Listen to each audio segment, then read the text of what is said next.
Bismillahirrahmanirrahim. Bismillahir khairil asma. Bismillah rabbil ardi was sama.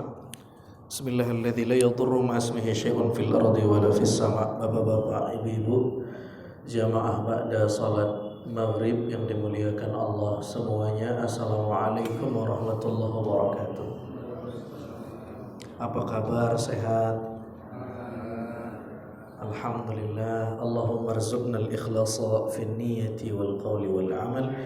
Alhamdulillah Rabbil Alamin. Allahumma salli ala Sayyidina Muhammadin Nabiyil Ummiyil Amin wa ala sairil anbiya wal mursalin wa ala alihim wa sahbihim wa tabi'i manhajihim ajma'in wa alaina ma'ahum birahmatika ya arhamar rahimin.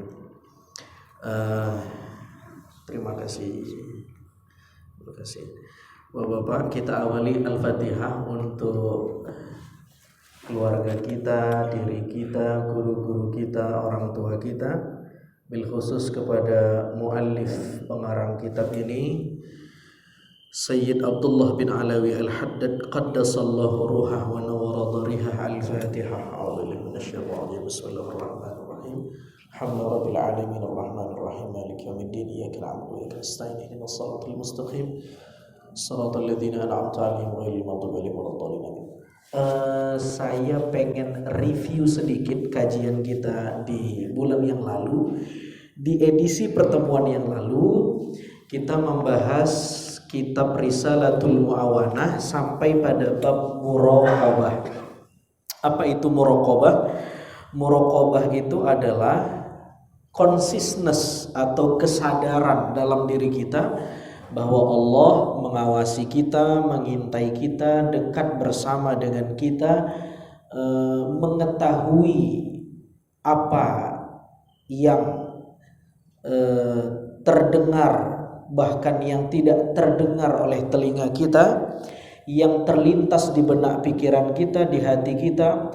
Nah, kesadaran akan itu, kosakata agamanya namanya muraqabah. Apa bapak-bapak? Muraqabah. Jadi muraqabah adalah kesadaran atau consciousness bahwa kita menyadari Allah itu dekat, mengetahui, mengintai, bersama, dan seterusnya dan seterusnya. Nah, apa pentingnya kesadaran ini buat kita? Penting banget. Ketika kita menyadari bahwa Allah dekat dengan kita, maka kita bisa mengontrol sikap kita, perilaku kita, tingkah kita, dan seterusnya dan seterusnya. Sehingga kata Nabi SAW, tidak mungkin seseorang ada iman dalam hatinya ketika dia mencuri. Tidak mungkin seseorang dianggap beriman ketika di dalam hatinya dianggap beriman ketika dia kemudian berzina. Tidak mungkin seseorang itu dianggap beriman ketika dia berbuat maksiat, dan seterusnya dan seterusnya. Kenapa? Orang yang beriman sadar bahwa Allah dekat sama dia. Itu poin muraqabah. Kita lanjut pembahasannya. Apa kata pengarang kitab ini, Sayyid Abdullah bin Alawi Al-Haddad? Fastahyi, dia bilang, hendaklah bapak-bapak, jamaah saya, kita semua ini menimbulkan rasa malu, sikap malu. Jadi malu ini juga akhlak, ya, malu. Kana sallallahu alaihi wasallam al-haya' wa tawadu. Itu ada dalam Barzanji. Nabi itu orangnya sangat pemalu dan rendah hati. Al-haya' wa tawadu. Wa kana sallallahu alaihi wasallam al-haya' wa tawadu. Itu di Barzanji, itu di kampung-kampung dibaca tuh. Adalah Nabi itu orangnya sangat pemalu dan rendah hati. Nah, sikap malu itu juga akhlak bapak-bapak. Ya, malu, jangan malu-maluin. Fastahi, hendaklah munculkan rasa malu min maulaka haqqal haya. Hendaklah kita memunculkan rasa malu dengan sebenar-benar malu tentang kehadiran Allah Subhanahu wa taala dalam hidup kita. Wajtahid, dan bersungguh-sungguhlah an la yaraka haitsu nahaka wa la yafqidaka haitsu amaraka. Jadi sifat muraqabah itu melahirkan sifat malu. Orang gak mungkin melakukan sesuatu yang di luar norma agama kalau dia sadar Allah mengintainya, Maka buah atau thamrah dari sifat muraqabah adalah sifat al-haya, sifat malu.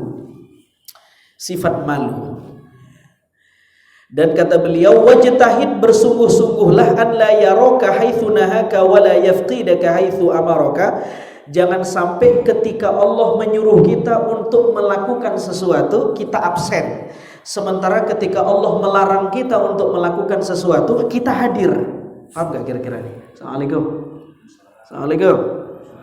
Jangan sampai, kata beliau Sayyid Abdullah Alawi Al-Haddad, jangan sampai ketika Allah menyuruh kita untuk melakukan sesuatu, kita justru absen. Tapi ketika Allah melarang kita, justru kita hadir. Wah, ini kebalik, kata beliau. Ini orang yang seperti ini, kata beliau, bukan orang yang muraqabah. Kita lanjut. Wa'budhu, sembahlah dia, Allah, ka'annaka tarahu, seolah-olah Anda melihatnya. Fa illam takun tarahu fa innahu yaraka. Jika itu tidak mungkin, maka yakini saja bahwa Allah melihat kamu. Jadi ada 2 poin ini. Ini hadis yang populer, hadis tentang sikap ihsan. Ihsan adalah ketika kita beribadah atau melakukan aktivitas apa saja, kita ngeh, kita sadar bahwa ketika kita melakukan itu kita melihat Allah. Tentu melihat di sini dalam 2 tanda petik, bukan melihat dalam arti mata fisik. Tetapi ada seorang soleh ditanya begini, lima ta'budullaha wa anta la tarah. Untuk apa Anda menyembah Tuhan yang tidak bisa dilihat? Apa jawabannya kira-kira? Ada orang soleh ditanya, hei orang soleh, lima ta'budullaha wa anta la tarah. Kenapa Anda mau menyembah Tuhan yang Tuhan Anda gak bisa dilihat? Dia bilang, laulam arahu lama abadtum. Seandainya Tuhan saya tidak bisa dilihat, saya gak bakal sembah dia. Perhatikan jawabannya. Seandainya Tuhan saya tidak bisa dilihat, saya tidak bakal menyembah dia. Walakin, kata dia bilang, tetapi inni la arahu bi'ainin walakin arahu binuril iman. Saya melihat Tuhan saya bukan dengan mata yang ini, tapi dengan mata yang ini. Nah, jadi bukan dengan mata fisik, tapi dengan mata emosional atau mata spiritual atau qalbu. Itu tadi consciousness, kesadaran, yang bahasa agamanya adalah muraqabah. Jadi muraqabah itu sikap menyadari bahwa Allah melihat kita. Ini ada 2 level, Pak, yang hadis ihsan tadi. Kita satu level pertama adalah kita menyadari Allah melihat kita. Apa namanya tadi? Apa namanya? Muraqabah. Ini level pertama nih. Level puncaknya namanya bukan muraqabah, tapi musyahadah. Apa namanya? Musyahadah itu Anda punya kesadaran melihat Tuhan, bukan dengan mata yang ini, sekali lagi, karena wujud Tuhan bukan wujud yang konkret, ya, bukan material. Ketika dia melihat sesuatu yang terjadi, ya, dia kembalikan ke Allah. Dia melihat apa aja yang ada terbentang di alam raya ini, apa saja, ini bukti dari af'al Allah, perbuatan Allah. Ini bukti dari takdir Allah. Ini bukti dari kekuasaan Allah. Semua dikembalikan ke Allah. Itu namanya musyahadah. Jadi ada ya di pembahasan orang-orang sufi atau tasawuf, kadang-kadang di masyarakat itu sering ambigu tuh. Ada istilah yang populer kita dengar namanya kasyaf. Iya, kasyaf. Iya. Halo, Assalamualaikum. Pernah dengar istilah ini? Kasyaf. Kasyaf itu apa kira-kira, Bang? Orang awam sering mengartikan kasyaf itu kalau Anda datang ke orang soleh, dia tahu isi hati Anda, dia tahu aib Anda, dia tahu dosa Anda, begitu ya. Sehingga kalau ketemu orang soleh takut-takut, begitu ya. Ini definisi kasyaf versi seleranya orang awam. Nah, orang awam tuh selalu buat definisi begitu tuh. Sama kayak film-filmnya Wali Songo. Film Wali Songo yang diputer di TV-TV itu kan sutradara mengemas filmnya menurut versi selera orang awam gitu. Ya. Wali Songonya disakiti terus dibalas gitu. Wali Songonya sakti. Ya, gitu kan. Terus mental musuhnya. Ini kan karomah versi selera orang awam tuh begitu. Jadi bisa jalan di atas air, bisa terbang, bisa melipat waktu, bisa kesana kemari. Ini versi seleranya orang awam. Ya karena sutradaranya nggak ngaji juga. Kalau sutradaranya ngaji nggak begitu tuh Wali Songo. Kalaupun ada itu tidak mendominasi. Kalau kita lihat di film-film kan Wali Songo tuh 80% isinya apa? Jalan di atas air, bisa terbang, tasbihnya bisa datangin angin gitu kan. Ini apa namanya? Ini menciderai tasawuf ya, padahal bukan itu ya. Bukan itu. Ya. Kasyaf itu kok seolah-olah begitu, bukan. Kasyaf tuh gini aja. Kasyaf itu apapun yang kita lihat, kita mengembalikannya ke Allah, itu kasyaf. Jadi ada di masyarakat tuh ada kayak begini. Ente belum makomnya. Jadi diskusi agama, terus muncul satu istilah kasyaf gitu kan. Terus kata yang bilang ente belum makomnya nih. Jangan bahas-bahas ini. Loh, kok bisa belum makomnya? Kasyaf itu gampang. Bagaimana kasyaf? Sadar bahwa apapun yang kita lihat itu asalnya dari Allah. Itu kasyaf itu. Ini ada segelas air. Air ini dari mana ini? Dari Allah. Meskipun yang memproduksinya PT tertentu, perusahaan tertentu, tapi yang punya sumber yang mendatangkan air Allah, itu kasyaf. Sederhana sekali kasyaf itu definisinya. Enggak jelimet di diskusinya warung kopi orang-orang awam. Ente belum levelnya. Kapan levelnya? Belum levelnya mulu ya. Setiap diskusi belum levelnya. Jangan-jangan dia nggak paham arti kasyaf, sehingga dia selalu mengatakan orang ente belum makomnya. Padahal mungkin dia juga nggak ngerti kasyaf itu apa. Jadi kasyaf itu dilatih. Nah, sekarang saya tanya bapak-bapak, bisa kasyaf? Bisa nggak kasyaf? Halo, assalamualaikum. Bisa kasyaf nggak? Allahu Akbar, sholat di belakang imam nih, imam kita nih, suaranya merdu. Masya Allah. Ketika kita menyimak bacaannya, siapa yang memberi suara ini? Allah. Gampang sekali. Bahkan ada ulama memberi tips bagaimana cara agar sholat khusyuk. Caranya adalah semua yang mengalihkan perhatian Anda dari Allah, kembalikan lagi ke Allah. Contoh, kadang-kadang kita sholat itu apapun yang kita lihat, akal kita langsung menafsirkan. Dan kalau sholat itu telinga kita, mata kita liar nih, liar banget ini. Dengar suara batuk orang aja kita bisa tafsirin. Apalagi zaman COVID tuh, ada yang batuk di samping. COVID nih kayaknya nih bapak ini nih. Begitu itu dalam hati kita tuh. Itu mintalaqu bisyaitan. Emang kerjanya setan begitu tuh. Lalu kemudian dengar suara deringan handphone orang. Kenapa sih nggak di silent? Begitu tuh kita suka ngomong tuh, betul nggak? Lewat semut lewat. Ini masjid kotor nih. Begitu kata hati kita tuh, betul nggak? Bahkan kadang-kadang imam kita gibahin. Lama bener baca suratnya. Begitu. Semua yang kita lihat terlintas. Nah, ulama kasih tips. Ada ulama bilang begini. Apapun yang terlintas itu kembaliin ke Allah. Misal, apa-apa yang mengganggu bapak-bapak misalnya. Mohon maaf. Kadang mihrab tempat kita sholat aja mengganggu kita. Ada masjid cakep banget mihrabnya, kita bilang cakep banget nih mihrab, tapi catnya kurang cocok nih kalau warna ini nih, gradasinya cocoknya ini. Itu mintalaqu bisyaitan. Liar, tiba-tiba nafsirin, begitu ruku dia lupa. Kayaknya gue belum baca Al-Fatihah tadi. Ini yang ketawa kayaknya pengalaman semua nih. Itu memang mintalaqu bisyaitan. Cara ngembaliinnya gampang. Ketika melihat yang indah-indah ciptaan Allah, ketika lewat semut gitu, makhluk Allah, gituin. Dan itu pasti tidak lama. Ngawurnya flight to the sky, ngawurnya nggak lama tuh. Mesti balik lagi ke sholat. Jangan dimainin. Ini gak cocok nih warna sejadahnya ini. Terus diikutin aja pikirannya jauh kemana-mana. Harus di stop, dikasih portal. Yang membuat sejadah ini makhluk Allah. Dalam hati aja, dilintasin. Begitu kata para ulama. Coba nanti dipraktekin. Kita lanjut.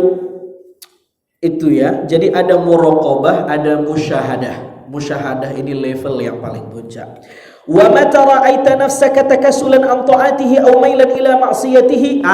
Seandainya kita merasakan bahwa nafsu kita ini sulit diajak beribadah, lagi malas, lagi enggak mood, lagi futur, lagi macam-macam, maka kata beliau ada tipsnya. Semua kita nih pernah mengalami ini, bahkan sering sekali. Maka kata para ulama ada dua macam orang, ada sahibut talwin, ada sahibut tamkin. Sahibut tamkin itu adalah orang yang imannya udah jejak, apapun kondisinya, kualitas ibadahnya nggak menurun. Ini namanya sahibut tamkin. Mau tanggal muda, tanggal tua, sama kualitas ibadahnya. Mau lagi ada masalah, mau lagi bahagia, sama kualitasnya. Ada yang sahibut talwin. Begitu dekat-dekat pilpres, agak dekat-dekat ke masjid dia. Wah, ini sahibut talwin. Udah selesai pilpres, jauh lagi dari masjid. Ini sahibut talwin ini. Wah, ini. Nah, kita nih kadang-kadang banyaknya sahibut talwin, bukan sahibut tamkin. Nah, kata beliau, kalau Anda merasa sahibut talwin, nafsu Anda belak-belok tergantung di mana Anda berada, maka caranya, kata beliau, pertama, bagaimana cara menjinakkan nafsu yang liar tadi? Yang pertama, fadzakirha, lakukan deep talk, ngomong ke nafsu Anda, ngomong ke diri kita, ke nafsu kita. Cara ngomongnya begini, hei nafsu, hei Azhari, bi annallaha yasma'uka wa ya'lamu sirraka wa najwaka.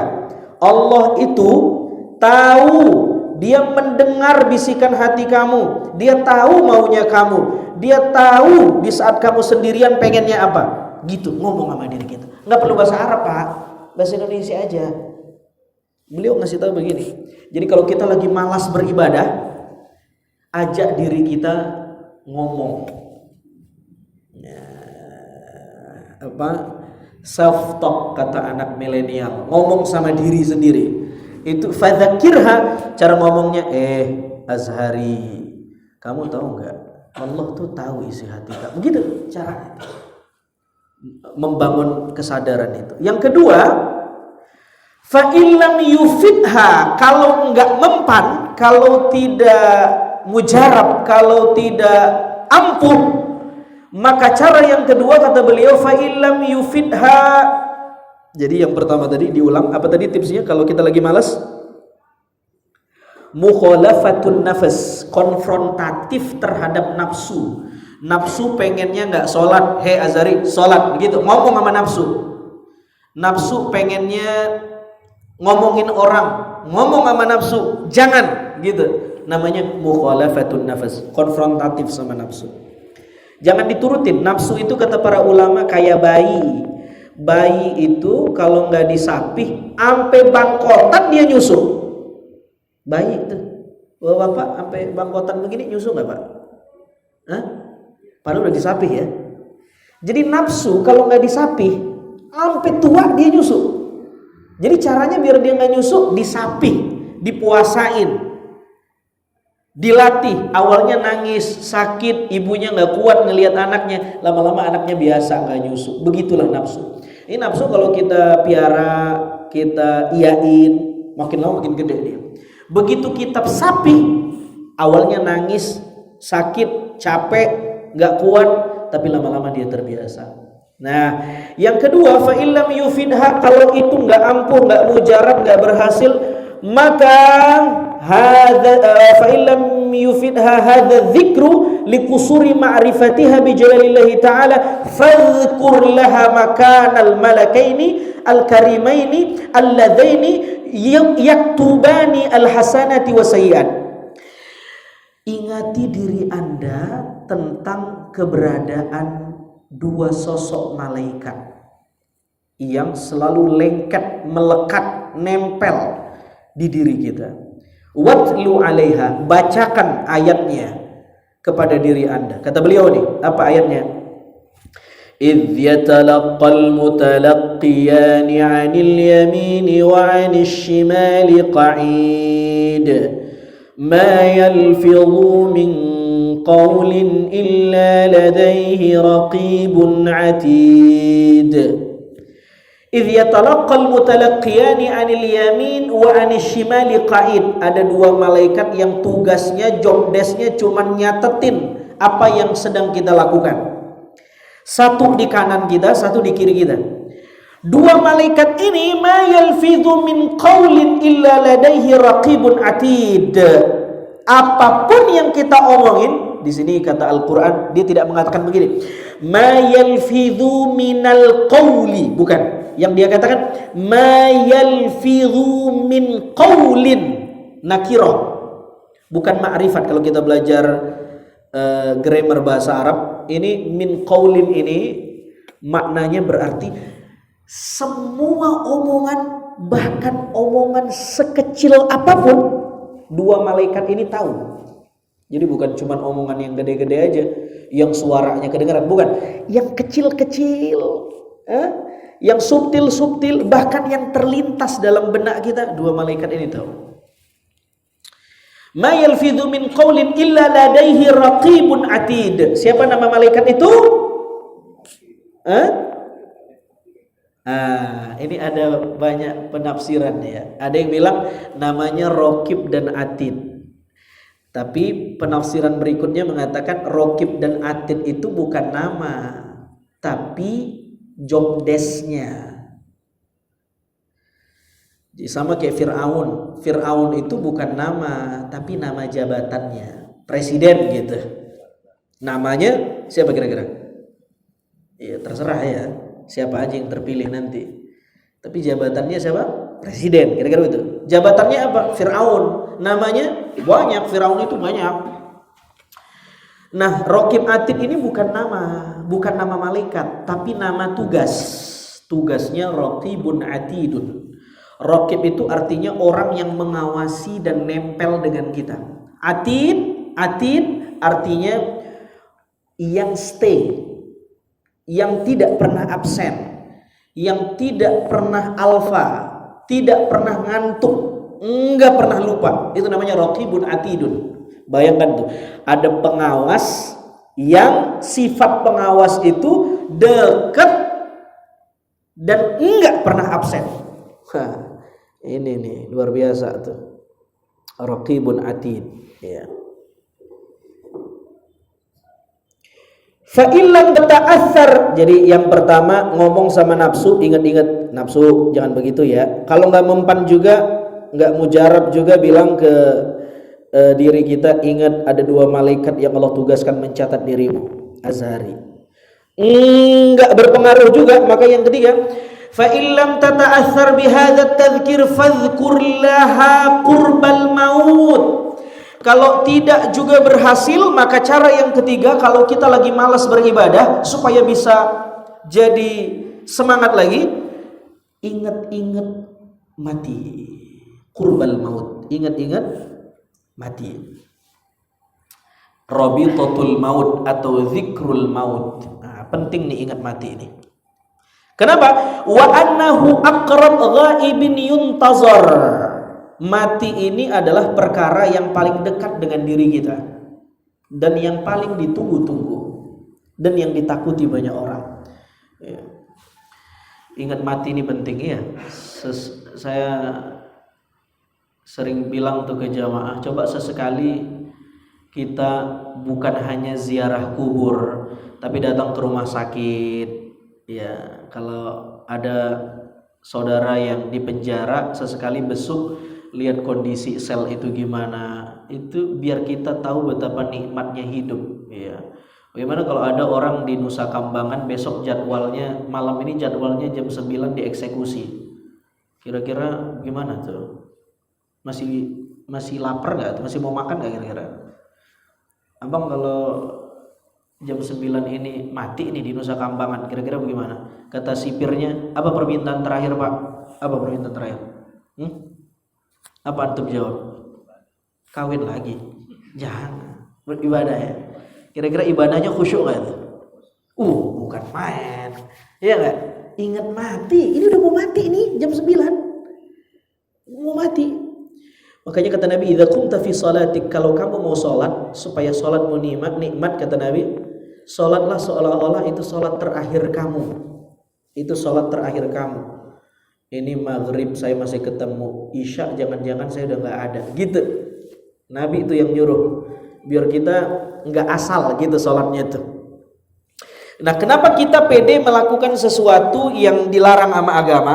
Karena kita nggak tahu jadwal mati.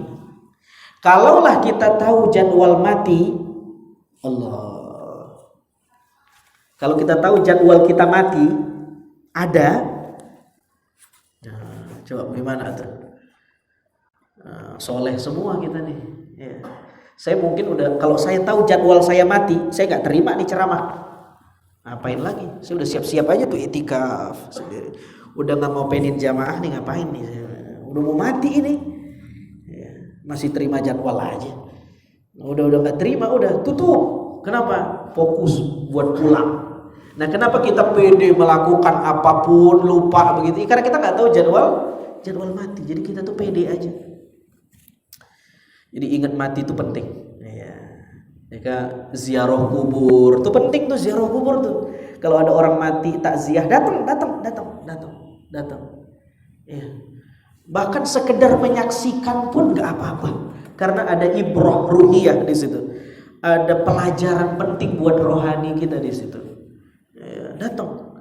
Lebih-lebih Anda bisa memandikan, mengkafankan, menyolatkan, menguburkan dan seterusnya. Pahalanya luar biasa. Jadi, zikrul maut, ingat mati. Nah, cara ingat mati tipsnya gampang ya. Coba persiapkan diri kita seolah-olah kita mau mati beneran. Bapak, saya tanya yang hadir di sini nih, sudah ada kafan masing-masing belum? Harus beli kafan tuh. Jangan ngerepotin orang. Pesen 1 set. Nggak mahal kok, cuma 300.000 itu udah dapat kafan, kapur barus, jarum pentul, sisir mayit, sabun, udah dapat itu. Serbuk bidara udah dapat 300.000, belum ongkir. Ntar linknya saya kasih. Kalau mau yang premium 600 sampai 800.000, kafannya cakep tuh. Ya, misal buat orang tua, ya nggak apa-apa lah yang premium. Ya, yang bagusan dikit, ya boleh, yang nggak boleh. Kalau yang tidak boleh nggak kalau orang mati dipakein jas? Boleh nggak? Nggak boleh. Boleh. Kaidahnya begini, semua yang boleh dipakai saat hidup boleh dipakai saat mati. Semua yang haram dipakai saat hidup, haram dipakai saat mati. Boleh nggak mayit laki-laki kafannya dari sutra? Nggak boleh, karena kita nggak boleh pakai sutra. Boleh nggak pakai jas? Boleh nggak pakai jas? Dia bingung nih. Boleh nggak? Tapi ikut-ikut. Ini bukan perkara ikut-ikut. Saya nanya hukumnya dulu nih. Boleh apa nggak? Boleh. Cuman nggak populer. Ngapain pakai jas? Mau dikubur ini buang-buang duit aja. Tapi boleh. Paham ya? Boleh, tapi berlebihan. Mubazir. Kalau sutra haram, karena masih hidup aja kita nggak boleh. Gitu. Pesan kafan. Bang, halo, Assalamualaikum. Ini antum yang muda-muda nih, pesan kafan antum. Ya, udah siap-siap. Taruh tuh di box. Udah cakep tuh isinya, ada buhur, ada bidara, ada macam-macam tuh, ada tikar pandan. Iya. Cakep tuh. Ada yang begitu nggak di sini? Harus. Zikrul maut, ingat mati. Kadang-kadang nih kita kalau mau nyiapin begitu di komen sama orang, jangan Pak Mali katanya. Jangan nyimpen kafan, gak baik. Loh, gimana ceritanya gak baik? Kita ini kan ngaji buat siap-siap mau mati. Kita mau siap-siap dibilang jangan. Kita mau weekend, traveling, mau ke sana kemari, kita kan persiapan. Ini kita mau pulang nih. Pesan tuh. Ya, nanti cek di Allah Shop tuh. 300.000 udah ada tuh yang sepaket. Biar tidak merepotkan orang. Beli tuh kain jaringnya 2, sarungnya 2, masukin. Gitu, Bang. Ya. Minimal kalau antum gak duluan, orang tua antum. Jadi antum gak repot cari kemana-mana. Antum udah siapin kafannya. Gitu. Halo, Assalamualaikum. Pulang kayaknya pada beli nih. Beli, penting tuh. Itu zikrul maut. Itu biar kita ingat mati. Ya.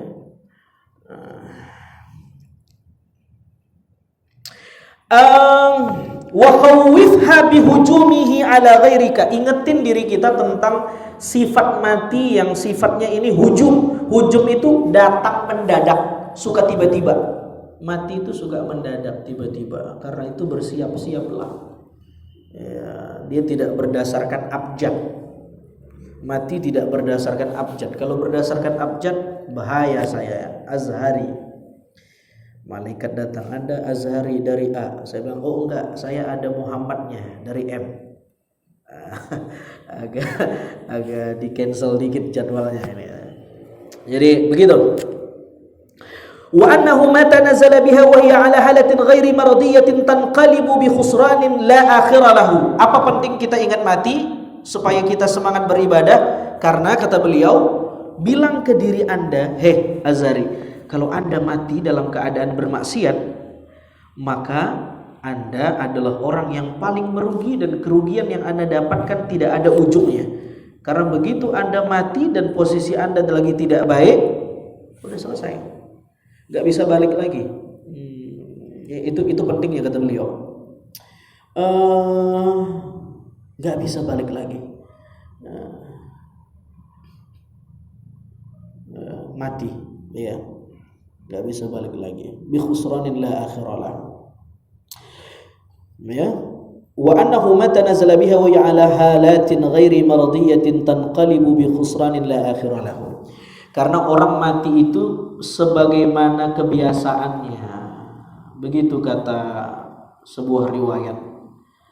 Ya, orang itu mati gimana kebiasaannya. Kebiasaannya nyolong, pas nyolong mati. Kebiasaannya selingkuh, pas selingkuh mati, kan ngeri itu. Kebiasaannya pasang slot, pas pasang slot judi online mati, pulsanya habis, nyawanya habis, ngeri itu. Ya, tapi kalau biasanya baca Quran, wafatnya lagi baca Quran. Utsman bin Affan itu salah satu sahabat yang luar biasa menghatamkan Al-Quran, makanya wafatnya lagi membaca Al-Quran tuh. Secara umum begitu. Meskipun kalau ada orang yang mati dalam keadaan tidak baik, kalau kita jangan vonis, oh ini jangan-jangan kebiasaannya ini nih, iya enggak. Ini mayatnya kok wajahnya hitam nih, jangan-jangan dulu waktu hidup.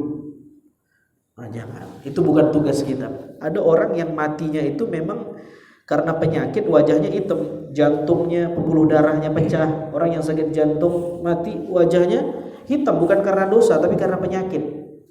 Jadi jangan gampang seperti itu. Fa illam yanfa'a hadza takhwif, tapi kalau udah ditakut-takutin dengan mati masih enggak takut-takut juga.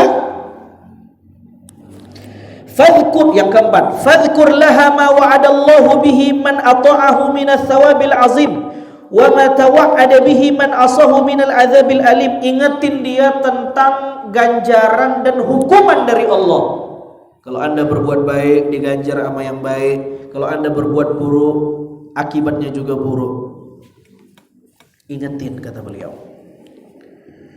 Waqul, dan katakan pada diri Anda, waqul laha ya nafsi ma ba'dal mauti min musta'tabin wa ma ba'dad dunya min darin illal jannah awin nar.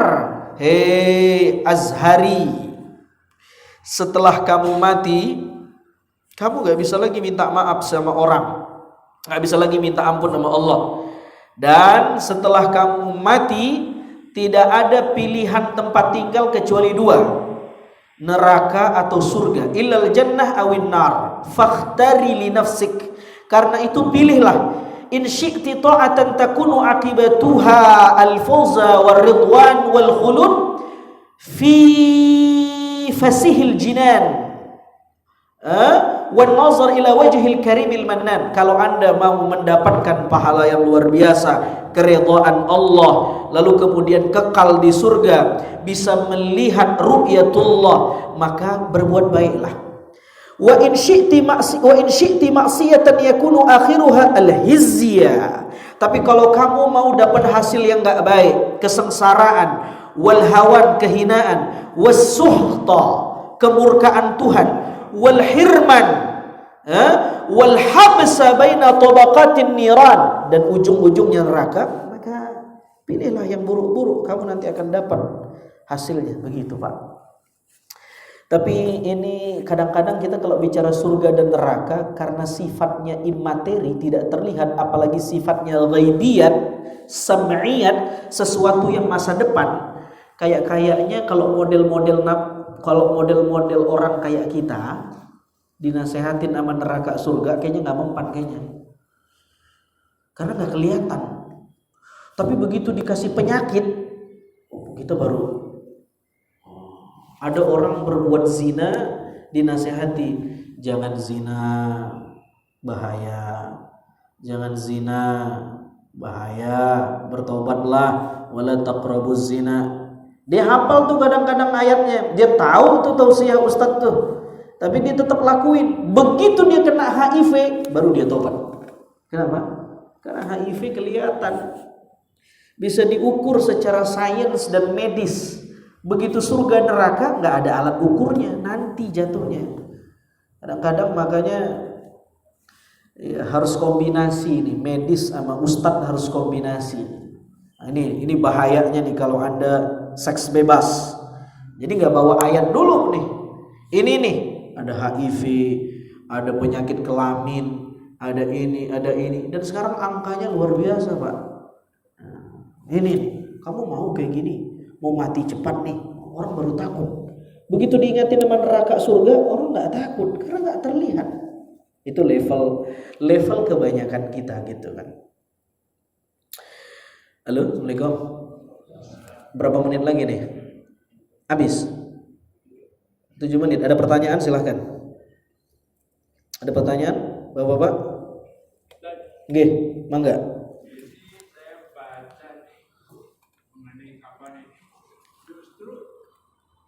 Kain kafan itu tidak dianjurkan katanya. Kenapa? Bacanya di mana?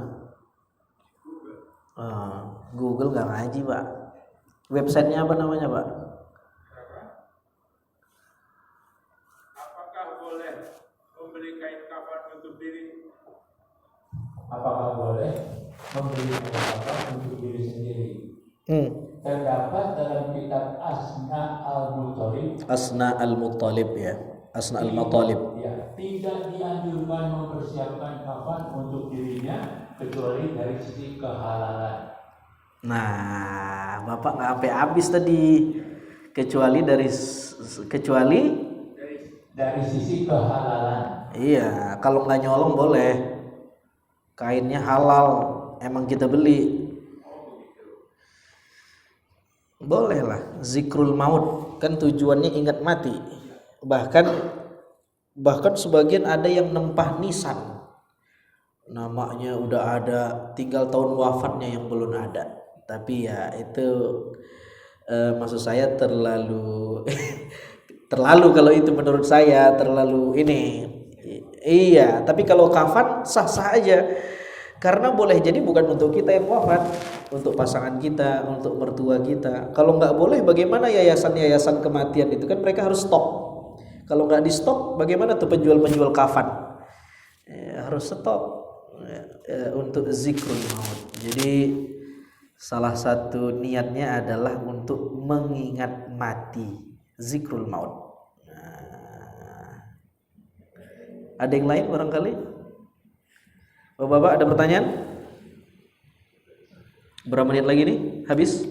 5 menit lagi. Fa'alij nafsaka bihadzal adhkari an taqaudiha. Karena itu obatilah diri kita ya, dari dorongan-dorongan yang membuat kita itu anit taati wa rukuniha ilal maksiyah, dari dorongan yang membuat kita untuk tidak taat dan disuruh bermaksiat. Obati diri kita dengan 4 tadi. Ingat gak kira-kira yang tadi 4? Halo, Assalamualaikum. Apa yang pertama? Ngobrol sama nafsu kita. Yang kedua, ingat-ingat 2 malaikat. Yang ketiga, rabitatul maut, ingat mati. Yang keempat, ingat pahala dan siksa. Karena kata beliau, 4 yang tadi itu fa innaha minal adawiyatin nafi'ah, ramuan yang sangat bermanfaat li amradil qulub, untuk penyakit kolbu kita. Kata beliau, kita kalau penyakit fisik kadang-kadang 3 bulan sekali kita medical check up, kontrol gula darah kita gimana nih dok, aman gak? Jantung, kolesterol aman. Tapi begitu penyakit kolbu kita nggak pernah ngecek. Kalau penyakit fisik kita datang ke dokter spesialis, bahkan kita punya dokter langganan untuk penyakit fisik kita. Tapi begitu kolbu kita yang sakit, kita nggak pernah berobat. Nah, cara berobatnya salah satu treatmentnya tadi 4 yang tadi itu treatmentnya. Thumma innahu inistashara min qalbika inda istish'arika anna Allah yaraka haya yamna'uka an mukhalafatihi wa yahmiluka 'ala tashmir fi ta'atika.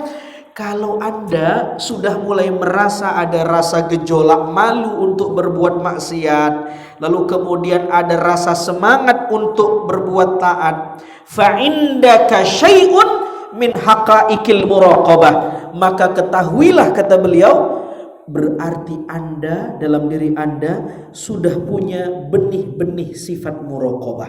Nah, jadi kalau ada di antara kita yang punya rasa malu kalau berbuat dosa, lalu kemudian semangat berbuat maksiat karena ada ganjaran, ada ini segala macam, itu ciri-ciri orang itu sudah muraqabah. Muraqabah tadi artinya apa? Sadar bahwa Allah mengintai kita, sadar kamera. Ya, itu dia sudah muraqabah. Wa'lam anna al-muraqabah min asyrafil maqamat warfa'il manazil wa a'lad darajat. Muraqabah ini derajatnya hebat, luar biasa, amalan yang luar biasa. Wa hiya maqamul ihsan, nama lainnya adalah ihsan. Al-musyari ilaihi biqaulihi alaihi salatu wassalam, sebagaimana hadis Nabi yang kita baca tadi, al-ihsan an ta'budallaha ka'annaka tarah fa illam takun tarah fa innahu yara.